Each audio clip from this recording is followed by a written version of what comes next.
Bom, gente, a segunda parte, então, da nossa. Eu tô gravando no celular, gente, porque eu tinha um programa no meu outro computador e meu computador estragou e foi pro concerto, tá? Ainda tá no concerto. Então, eu estou usando, né, o meu notebook tá no concerto, acho que foi do dia do temporal.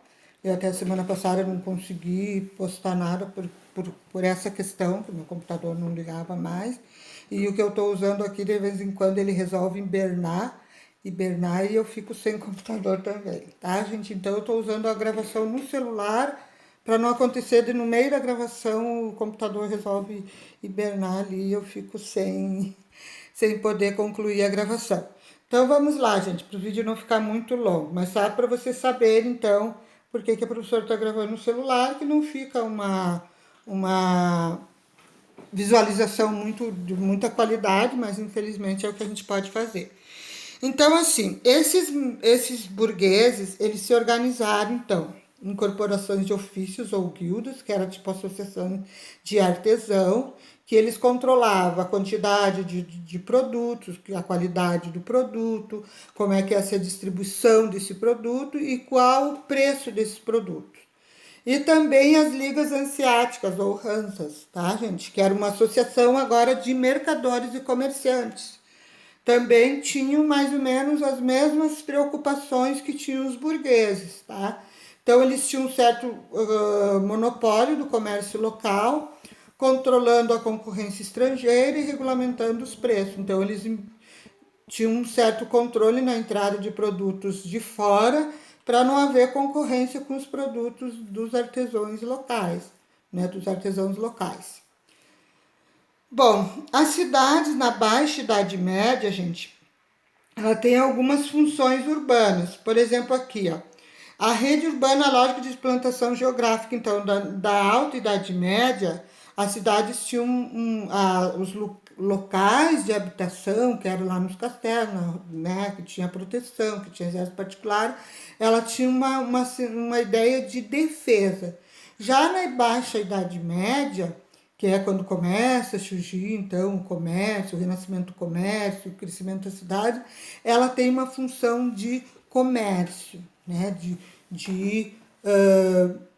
Vamos dizer assim, do início de um capitalismo, de um comércio baseado no lucro, certo? Então, nós temos aqui cidades portuárias, que era, por exemplo, Nápoles, Gênova, Veneza, Marsella, Antuérpia, desculpe, tá? E as principais funções, então ela tinha uma função econômica, que era o centro de trocas, comércio e artesanato.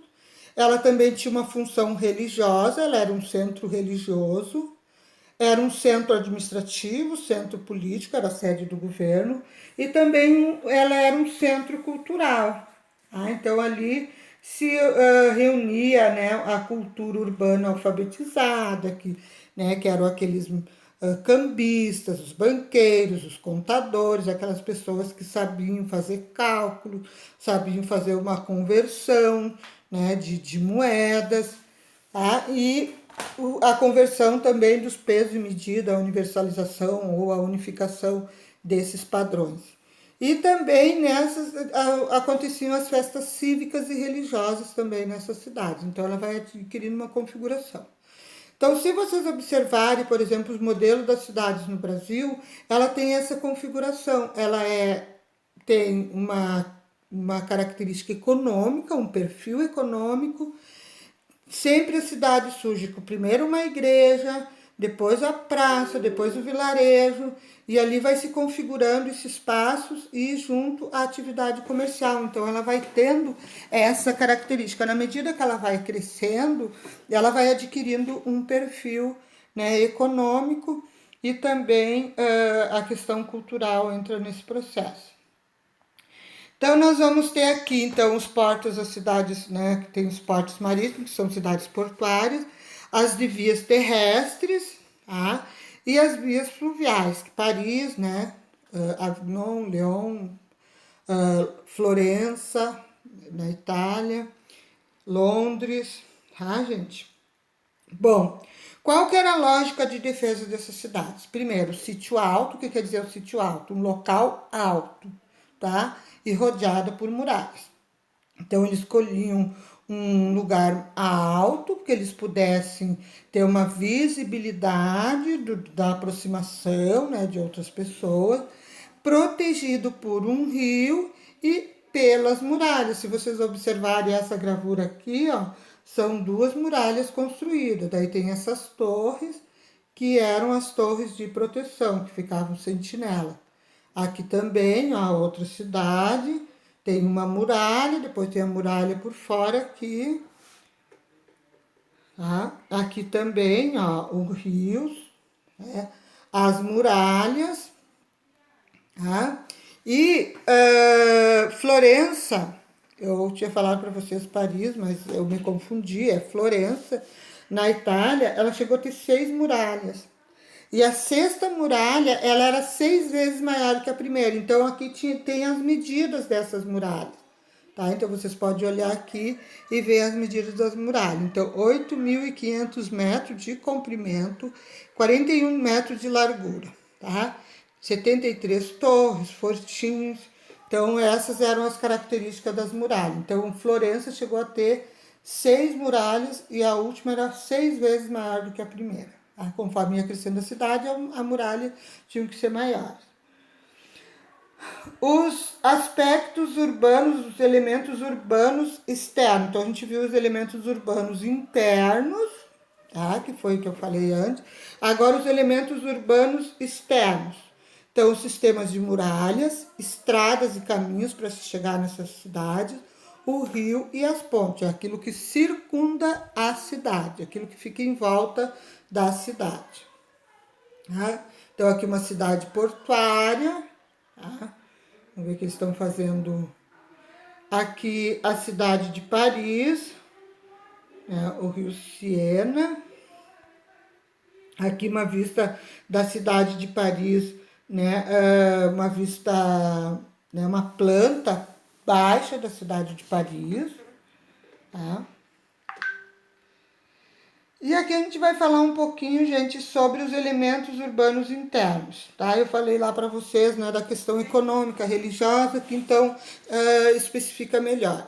Então, funções urbanas, os espaços. Econômica, então, como é que é organizado os espaços? Então, lá falei da função urbanas, que é a econômica, a administrativa, né, a religiosa e a cultural.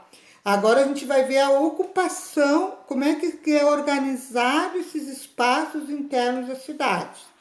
Então, as ruas, as travessas, as praças, né, gente, que eu coloquei para você, os moinhos, os matadouros, os curtumes. Então, esses são tudo que está relacionado à atividade econômica, tá? Existia uma certa hierarquia entre esses espaços de ruas, travessas e becos. Então, tem a rua, depois as travessas, depois os becos, né? Então, era uma hierarquia. Aí a praça, né, o centro administrativo, os mercados, a rua dos artesãos, a rua dos comerciantes, dos mercadores e assim por diante. Aí o espaço religioso era a catedral, as paróquias, o cemitério e os conventos, tá, gente? E os hospitais. Os hospitais eram administrados pela igreja. A gente já viu isso lá no feudalismo. Aí o espaço político era o conselho municipal, o castelo do senhor local, a prisão, o patíbulo, o pelourinho. Então eram esses espaços administrativos. E o espaço cultural seriam as escolas e universidades, as tabernas, saunas, estufas, bordéis. Tá? Então seriam esses espaços culturais que eram dedicados para a produção do conhecimento e também para a diversão. Certo? Então, aqui nós temos esse aqui é um hospital, tá? Esse hospital aqui, ó, é o Hospital Santa Maria de la Scala, que é a sala dos peregrinos, então era onde as pessoas chegavam para serem atendidas, como se fosse uma sala de emergência para atendimento. Então, vocês podem observar que eram os padres que faziam esses atendimentos, eles detinham, né, esse conhecimento. Aí aqui as universidades, as catedrais, tinha as universidades que eram nas igrejas, tá?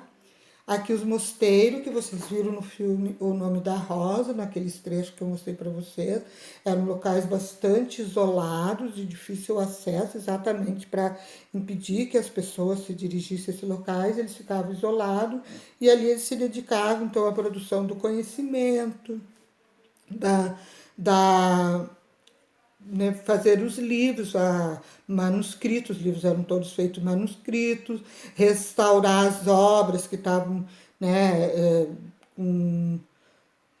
estragadas, né, que por algum motivo, né, essas obras estavam se deteriorando, então eles faziam isso tudo se fazia então nesses mosteiros, eles ficavam recolhidos ali, a vida religiosa, a produção do conhecimento, a leitura e a restauração das obras, especialmente das obras lá dos gregos, tá? Que a gente já trabalhou bastante isso. Bom, durante então lá a Baixa Idade Média vai ter uma crise que vai abalar então a Europa, que é a fome, a peste e a guerra, tá, gente? Então, a grande fome no século XIV, por causa do desequilíbrio entre a produção e o consumo, a terra perde qualidade pelo esgotamento, pela retirada, né?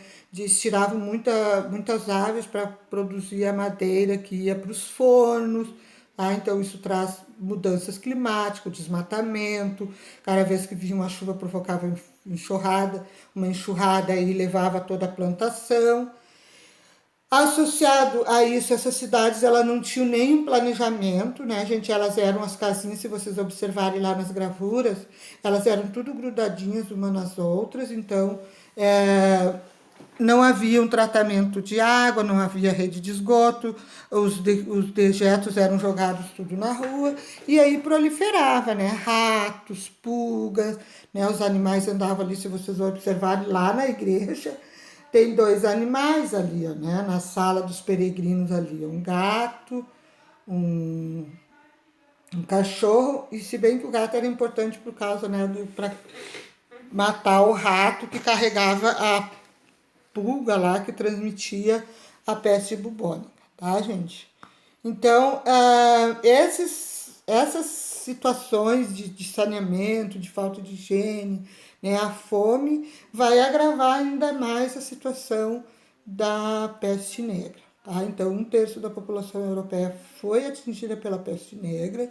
Alguns autores consideram que não era por causa da falta de alimentação, porque não escolhia-se a classe social, então uma evidência é que eram reis, eram filhos de rei, príncipes, que eram pessoas nobres, pessoas da igreja que morriam, então não existia assim vamos dizer assim, as pessoas mais pobres pegavam a peste e morriam, não. Então por isso que alguns historiadores discordam dessa situação de que a fome, né, a falta de saneamento e coisa tenha provocado uma pandemia de peste, tá, gente?